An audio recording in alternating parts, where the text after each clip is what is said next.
سؤال، وده جزئيه مهمه جدا. انت دلوقتي طلعت اشعت قبل كده ان المنتخب بيكسب بالسحر وان الكابتن حسن شحاته ليه الناس المؤيدين بتاعه والشيوخ بتاعته والكلام ده وكده. شيوخ. ما زلت مصر على الكلام ده؟ بص عايز اقول لك حاجه. 98 خلصانه. انت ايه؟ 98 بره الموضوع. تمام. 2006 بره الموضوع. الباقي جوه الموضوع. ازاي يعني؟ ليه لا ليه؟ بص يا كابتن، انا مش حته طبعا السحر والشعوذه طبعا دي خرافات خزعبلات يعني، مش الحمد لله مش الناس اللي عندنا هي اللي تعمل الكلام ده. بس انت قلت الكلام ده، انا سمعتك. لا قلت بالتفاؤل وتشاؤم.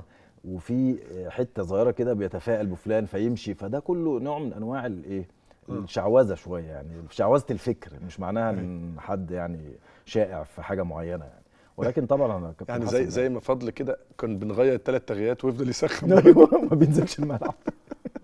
جاله شد في السمانه من كتر التسخين بس. تسخين. اعتذرت للكابتن حسن على الكلام؟ طبعا اعتذرت له كتير طبعا.